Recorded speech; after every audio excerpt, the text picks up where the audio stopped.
Comment t'appelles-tu? Je m'appelle Noah, Tatiana, Manuela? Adeline? Mathis. Qu'est-ce que tu dois faire dans le film?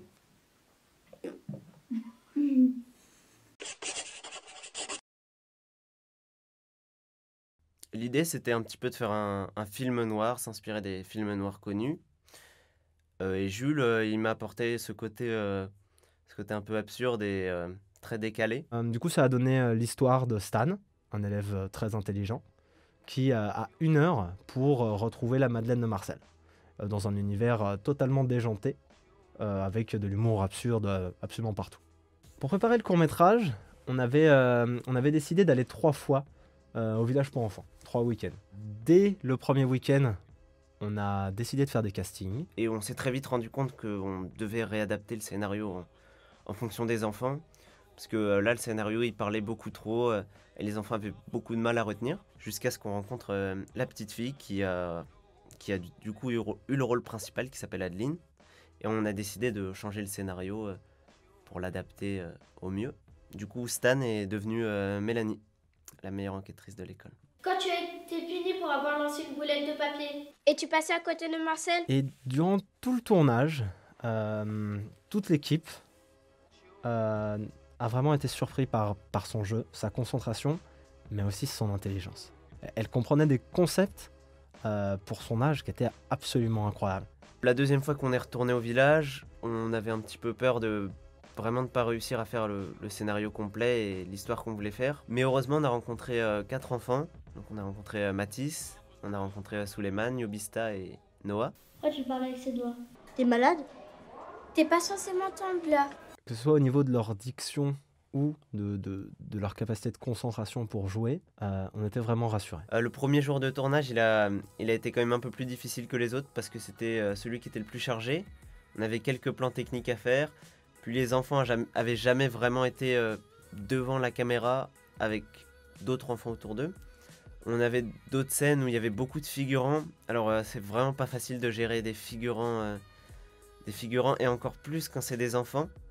Mais ils ont été quand même très compréhensifs et hyper sages pour la plupart. Le deuxième jour de tournage, c'était vraiment le meilleur jour. Les acteurs, ils étaient en forme, ils avaient vraiment compris ce qu'on leur demandait. Du coup, ils se sont donnés à fond. Il y avait quand même moins d'enfants pour ces scènes-là. Sur le tournage, du coup, on a pu avancer plus rapidement. Je pensais que travailler avec des enfants non acteurs, ça allait être très compliqué. Mais je me trompais, parce que pour eux, c'était pas du tout travailler, ils jouaient avec nous. Et ça se voyait sur leur visage. C'est Mel, la plus grande détective de l'école. Et Max, son assistant débile. Ensemble, ils ont arrêté le trafic de cartes Pokémon. Et un trafic de cartes Pokémon. Et du coup, la 3e journée de tournage, dans la continuité, c'est encore mieux passé. Du coup, notre première assistante réalisatrice, Laura, avait décidé de charger les 2 premières journées et de nous laisser du temps pour bien faire pour la 3e. Vraiment, le plus dur, ça a été à la fin quand on a rangé le matos et que le lendemain, comme on devait partir, on a dû dire au revoir aux enfants.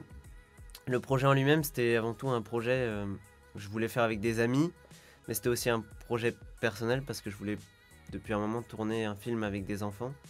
Donc c'était vraiment l'occasion rêvée. Ensuite, c'était des enfants qui étaient hyper attachants, ils étaient hyper sympas, on a tissé des liens vraiment super avec eux. Je suis donc ressorti de ce court-métrage avec 2 choses en plus que lorsque j'y suis entré. La première, c'est que j'aime faire du cinéma. J'aime ressentir, éprouver un film. J'aime créer. Et la deuxième, c'est pourquoi j'aime faire du cinéma. Et la réponse est extrêmement simple, c'est parce que c'est un sport collectif.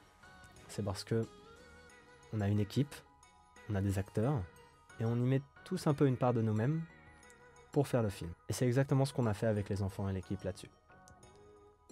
Et cette valeur émotionnelle, elle a aucune comparaison tangible avec le fait de faire un bon film.